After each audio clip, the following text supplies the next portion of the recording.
Man, you can't stop too long because the mosquitoes eat you. Oh, we can't see, but... Oh, I gotta go.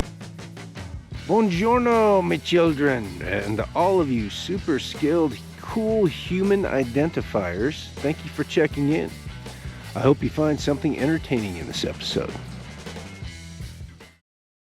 Hey guys, here we are. Thanks for joining me. We are out in the woods, as you can tell, but we're up by McCall, Idaho, looking at a job for the Forest Service. We gotta find the trail. There's a trailhead right here, but this is a different trail, so go take a peek and see what we see. I don't know how long I'll be able to ride this, but we'll try. Work, work, work is all I do, it seems sometimes. I love it. And along with construction, I work in the woods mostly, so what's not to love? Before scouting this trail job in Idaho, I had to take a look at a couple other projects, including one for the Fish and Wildlife Service in Oregon. Now I know you're all saying, man, he's stupid for doing that because he's not Hispanic and therefore is wasting his time bidding forestry work in Oregon. Well, you're all correct, except the government has boxes they need to check in order to facilitate small business, and this box was for a veteran-owned small business, or so it was advertised by the contracting officer, or CO. I can tell you that the contractors that spoke English at the pre-bid site visit were veteran-owned businesses because, hypothetically and surely, my government wouldn't lie in their advertisement so they could receive enough quotes. They need 3.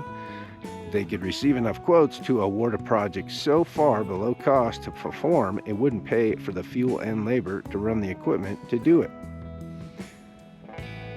They could and they would, and here is why and how. Hypothetically speaking, of course. If there was an East Coast contracting officer that knew that if he advertised 2 veteran-owned forestry companies in the Northwest, both of us would show and our quotes would reflect the actual costs with the labor laws and payroll requirements being followed. The company he knows he's already going to give this job to, hypothetically speaking again, might not always abide by the labor laws or Service Contract Act pay schedule, which is what you're required to pay your employees on a government job. Clearly, we're going to have much different quotes. How could he award to a company which may have been comprised of 0 people who may have been born in this country, let alone may have served in the military, you ask? Well, forestry falls under the service category for pay for the government. The Service Contract Act does not require payroll reporting like the Davis-Bacon Act for construction work.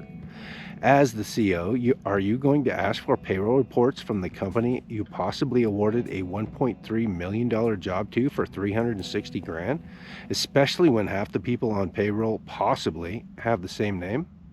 Did you just save the government $1 million bones? Are you getting a raise and a promotion to head superintendent of veteran f***er? Yes, all really great questions you might be asking yourself if you lied to people who were in the military so you could get enough high quotes to award this job for a fraction of what it should be so you look like a hero. Is it possible this theoretical CO lied, deceived, and essentially stole money from veteran-owned small business? Oh, and how much of that award money, which is specifically designed to maintain the U.S. economy, theoretically again, is staying in this country for the economy? Is it possible everyone on the East Coast and West Coast is trying to fast-track the destruction of basically the rest of the country? All questions that I should probably stop asking. Wow, that is some theory right there. That's crazy theory is what that is. Crazy theory, dude. There's a catch-all clause in the federal acquisition regulations that basically says, as a contracting officer, you can do whatever the heck you want as long as you feel it's in the best interest of the government. Is f***ing over veterans in the best interest of the country that those veterans protected? Does it seem like it shouldn't be in the best interest of the government to me? More solid theoretical questions. In my theoretical story, I bet the cut of the whole thing was the veteran-owned set-aside. He had lots of other set-asides he could have f***ed over, but he chose veterans. He chose the group of contractors that are trained in warfare. Seems like a really, really stupid choice of people to f*** over. I mean, theoretically speaking, of course. Does this story end by saying this recent theoretical instance possibly only reflects a percentage of contracting officers? Are they real people just trying to run in wet concrete, so to speak? Has my past theoretical experience been that they usually want to work with you and they are on the up and up possibly? More questions that I'm definitely going to stop asking myself. As you all know, I love being in the mountains, especially mountains I have not explored yet. So if there was a chance to do my love of work and be in the mountains, well, that is right up my alley. I better take a look at that, especially when it's close to home. Come around the corner back here, there's a cabin. A nice little ride up. Kenzie Nunn, Travis McMichael. Thank you guys for rebuilding it. There's some corrals here. Still ain't quite found the trail. There's a road, but boy, it does not look like it goes very far. So I'm guessing the trail's right here somewhere. Here's the job. 34 miles of trails maintenance. Not heavy trails, not heavy brushing or heavy tread. Just trail maintenance, and trail maintenance on a loop trail, which rarely ever happens. I was literally drooling over this job.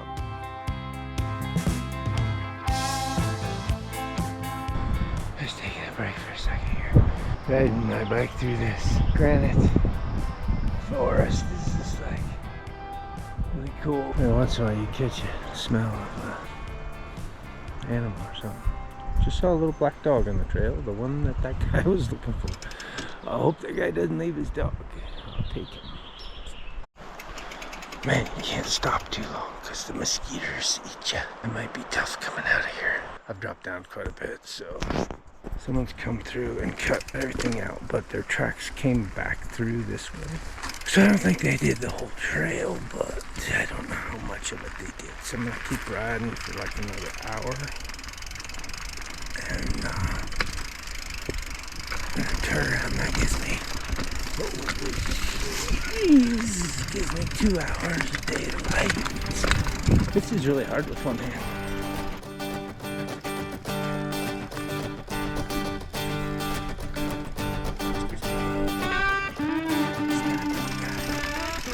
Hey buddy, what you doing? I'm a black squirrel, or a chipmunk. Hey buddy, come here. That there's considered a danger tree. It's loaded right there. There's some others, not bad. Boy, that thing is bad. Snap sideways in the stone. Shoot 30 feet out. Bring the drone. Didn't want the weight.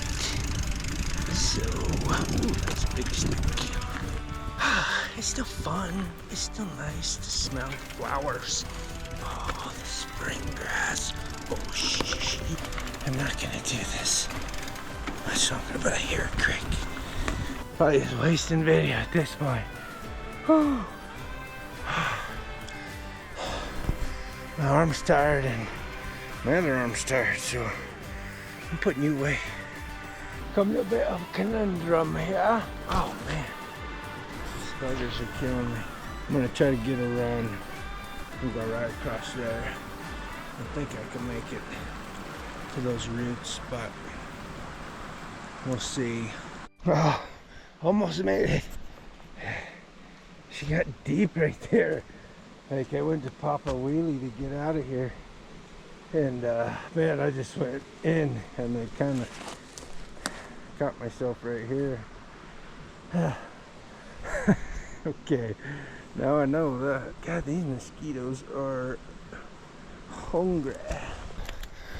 So I found a little meadow here. There's some cow elk been in here, or passing through anyway. I don't know if they bedded down in here, but they passed through the last 2 days or so. Right back there. But I found a rock and I'm thirsty, and this is kind of muddy.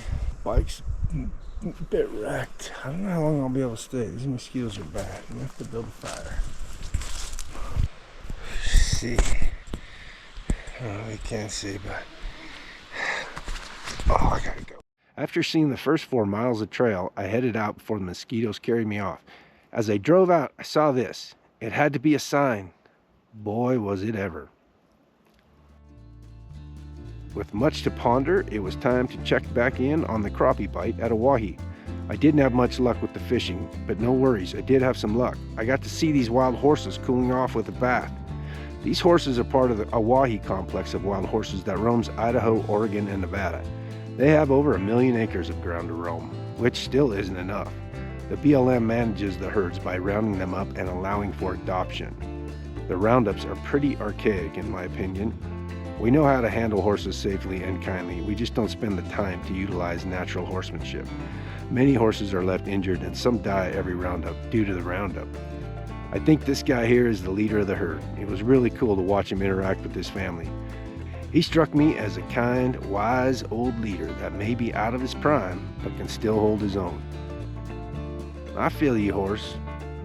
Thanks for checking it out today. I hope you found something worth watching. Most importantly, I hope you cracked a smile. See you next week, theoretically speaking.